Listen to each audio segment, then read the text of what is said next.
Hello everyone, welcome back to my YouTube channel Vidyasagar. Solid में हम लोग सॉलिड शेप में जो पढ़ रहे थे, तो अब हम लोग को जानना था क्या, सॉलिड शेप तो जान ही चुके थे ना। अब काइंड्स ऑफ सॉलिड फिगर, यानी कि सॉलिड फिगर का अलग अलग प्रकार होता है और उसमें फेस की संख्या, वर्टिसेस की संख्या और एज की संख्या अलग अलग होता है। ठीक, सब में एक जैसा नहीं होता है। तो अब जैसे हम लोग सबसे पहले सॉलिड लिए हैं कौन, क्यूब। तो ये क्यूब है, तो क्यूब सॉलिड हुआ, यानी कि ये 3 डायमेंशनल फिगर है। 3 डायमेंशनल शेप इसका आता है, इसका वॉल्यूम भी होगा और सरफेस एरिया होता है, जिसमें कि पढ़े थे कि एल बी और एच, यानी 3 डायमेंशंस जब दिया रहता है तो वो कहलाता है 3 डायमेंशनल फिगर। ठीक है। तो अब इसमें देखो जानना क्या है कि जैसे फेस की संख्या, तो इसमें फेस कितना हो जाएगा। तो देखो चारों तरफ पहले देख लो फेस है, जैसे लूडो का छक्का होता है जिसको क्या बोलते हैं, डाइस, और फिर एक ऊपर और एक नीचे, तो 4 हो गया चारों तरफ का, या 2 ऊपर और नीचे 6। तो ये 6 जो फेस हुआ, यानी कुल मिलाकर इसका फेस कितना हो गया, 6 फेस हुआ। ठीक है। अब उसके बाद वर्टिसेस अगर काउंट करोगे तो वर्टिसेस में देखो 1 2 3 4 5 6 7 8, मतलब जितना कॉर्नर, यानी कि वर्टिसेस में कितना आया, तो वर्टिसेस यानी कि इसका शीर्ष कितना हो गया, तो 8। अब उसके बाद एज, तो एज इसका जो होता है, यानी कि एजेज, किनारा, किनारा कितना हो जाएगा, तो देख लो 4 हो गया ऊपर में, 4 हो गया नीचे में, और ये जो वर्टिकल देख रहे हो 4, कितना हो गया, 4 4 8 4 12, यानी एजेज हो गया इसका 12। इसका एग्जाम्पल भी एक आध ठो देख लो। एग्जाम्पल में जैसे बोले डाइस, ये इसका एग्जाम्पल हो गया। ठीक है।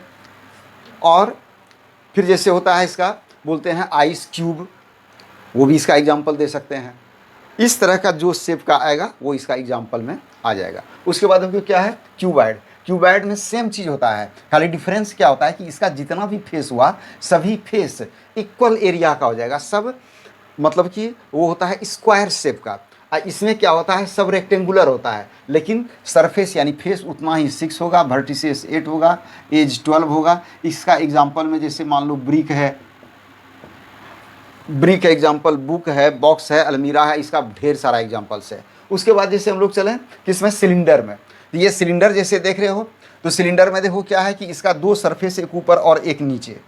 समझ में तब आएगा जब ये इमेजिन करो, जैसे मान लो ये सिलिंड्रिकल शेप का है, इसका नीचे ये सर्कुलर हो गया, ऊपर भी इसका कैप सर्कुलर है, और ये जो होता है ये कर्व सरफेस होता है। तो इसका होता है क्या कि एक कर्व सरफेस हो जाता है और 2 हो जाता है सर्कुलर सरफेस। ठीक है। तो यानी कि इसका फेस कितना हो गया, 1 2 एंड 3, यानी कि जिसमें हो गया 2 सर्कुलर शेप हो गया, और 1 जो हो गया ये हो गया कर्व, ये कर्व शेप होता है एक इसका। ठीक है। अब देखो, तो ये एक हो गया कर्व्ड, 2 हो गया सर्कुलर शेप। दूसरी बात है इसका किनारा, एज, एज इसका कितना होगा, तो वर्टिसेस इसका कुछ नहीं होता है, लेकिन एज इसका होता है। एज कितना होता है, 2 ठो एज होता है, जैसे एक एज ये हो गया ऊपर वाला, और ये 2 ऊपर वाला एक एज, और एक एज देखो ये हो जाता है, ये एक एज हो जाता है, यानी 2 एज इसका होता है। चूंकि वर्टेक्स देखो इसमें कहीं नहीं बनता है, इसलिए इसका वर्टेक्स कितना हो जाएगा, 0, यानी कि वर्टिसेस में 0 हो जाएगा और एज में हो जाएगा 2। ठीक है। इसका एग्जाम्पल क्या हुआ, तो जैसे पिलर होता है, सिलिंड्रिकल पिलर, या नहीं तो पेंसिल बोल सकते हो, ये हो गया पेंसिल। ठीक। उसके बाद ये देखो क्या है, इसको बोलते हैं कोन, ये भी 3 डायमेंशनल फिगर हुआ। कोन का शेप देखो कैसा है इसका, ये एक एज बनेगा, ये सरफेस पहले देख लो, सरफेस यानी फेस, तो फेस में एक नीचे हो जाएगा सर्कुलर, 1 सर्कुलर हो गया, और एक जो होता है ये कर्व होता है, एक हो गया सर्कुलर और एक हो जाता है इसका कर्व, कोन का एक सर्कुलर और एक होता है कर्व्ड। ठीक है।